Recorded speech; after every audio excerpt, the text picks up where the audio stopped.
जब सुदामा जी द्वारिका पहुँचते हैं तब श्री कृष्ण और सुदामा जी एक साथ बैठे होते हैं और सुदामा जी कुछ छुपा रहे होते हैं।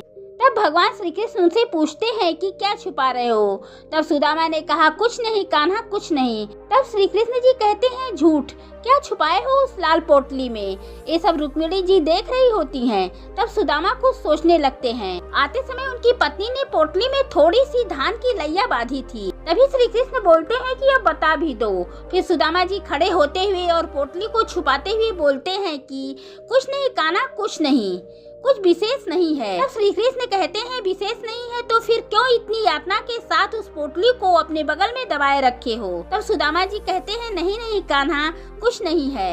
ये सब रुक्मिणी जी देख रही होती हैं। तब भगवान श्री कृष्ण कहते हैं कि समझ गया कि जरूर उस पोटली में भाभी ने मेरे लिए भेंट भेजी होगी और वो भेंट तुम मुझे देना नहीं चाहते हो। श्री कृष्ण बोलते हैं कि दिखाओ। तब सुदामा जी कहते हैं, कुछ नहीं है कान्हा, कुछ नहीं है। और भगवान श्री कृष्ण सुदामा जी से वो पोटली ले लेते हैं और वो पोटली खुल जाती है और उसमें से धान की लैया नीचे गिर जाती है। फिर भगवान श्री कृष्ण नीचे झुककर उस कपड़े को उठाते हैं जिसमें धान की लैया बंधी थी और कहते हैं कि देखा क्या है इसमें, क्या तुम भाभी की भेंट मुझे देना नहीं चाहते थे, इसलिए सारी की सारी नीचे गिर गई। उस कपड़े को भगवान श्री कृष्ण देखते हैं तो कहते हैं कि गोकुल के धान की लैया, कितने दिनों बाद। फिर बोलते हैं कि मेरा भाग्य तुम्हारी तरफ कपटी नहीं है, अभी इसमें 3 लैया बची है और ये 3 लैया मेरे भूख के लिए पर्याप्त है। 2 बार में वो 2 लैया खा लेते हैं और जब तीसरी बार खाने जाते हैं तब रुक्मिणी जी उनका हाथ पकड़ लेती हैं और कहती हैं, बस कीजिए वासुदेव,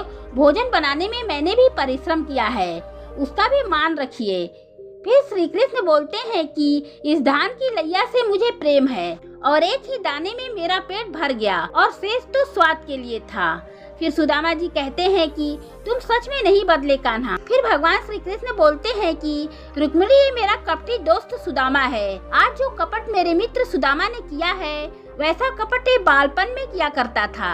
जब हम जंगल में लकड़ियाँ काटने जाते थे तो भुने हुए चने ठीक इसी तरह अपनी पोटली में छिपा कर रखता और भूख लगने पर स्वयं खा लेता और उसे लगता कि मुझे इस बात का ज्ञान ही नहीं होगा, परंतु सुदामा उन चनों का ऋणी मैं आज भी हूँ और इस धान की लैया का भी। और दोनों लोग एक दूसरे को प्रणाम करते हैं।